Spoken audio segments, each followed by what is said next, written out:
Hey guys, today I'm going to try grilling a steak with some of this Buttery Steakhouse seasoning on it.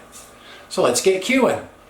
One of my viewers suggested this rub and I happened to see it, so I picked up a bottle of it. It's Kinder's Buttery Steakhouse seasoning.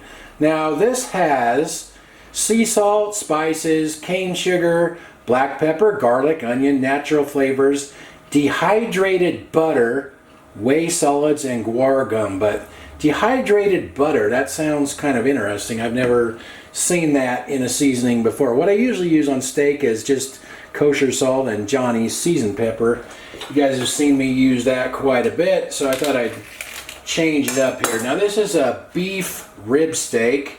This was $7.88 a pound, 1.2 pounds, so it was $9.46 for this steak.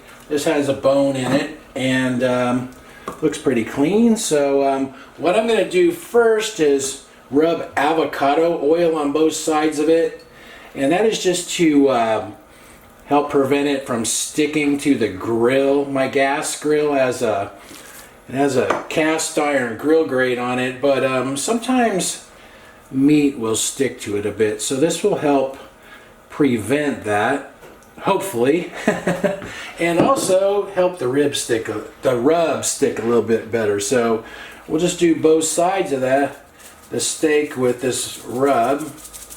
You can see the orange, I guess, is that the butter? Or I don't know if that's the butter or that's some other kind of spice or seasoning that's in it, but it has kind of a yellow color to it. So this is the only seasoning I'm going to use. Just kind of coat that with a pretty good amount of it. Maybe it has some kind of like orange peeling or something in it. It smells a little citrusy, so I don't know. Anyway, that looks pretty good. Now I'll go outside and get the grill warmed up. I have my grill turned up to high and it's been preheating for about 10 minutes here. I also brushed off the grill grate and wiped it with an oily paper towel as well to help keep this from sticking. So we'll go ahead and get that on there. It's been on that side for 3.5 minutes now, so let's take a look. Okay, I think I'm going to go ahead and turn this over. Oh yeah, look at that. That looks pretty nice. This has been on that side for about 3 minutes, so let's check the temperature here. I'm shooting for about 130 degrees Fahrenheit. Whoa! That's 135 right there. A little more back here. 135 right there. I'm going to get that off of there.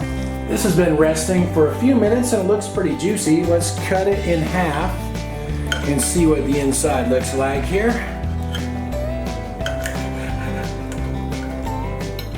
Okay. Oh yeah, that looks pretty nice inside. All right. Let me cut a piece out of that and we'll try it out.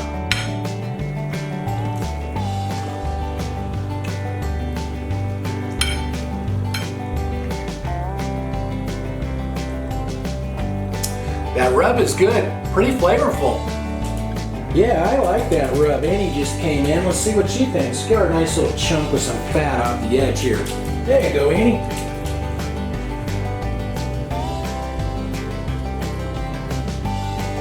She ate that a little slower than some, but it looks like she liked it.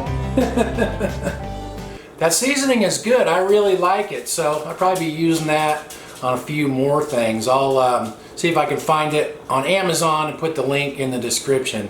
And I thought maybe I overcooked the steak, but once I brought it in the house and checked the internal temperature, it was about 135 degrees Fahrenheit, so that was just about right for me, just about the way I like it. Anyway, thanks for watching. See you guys.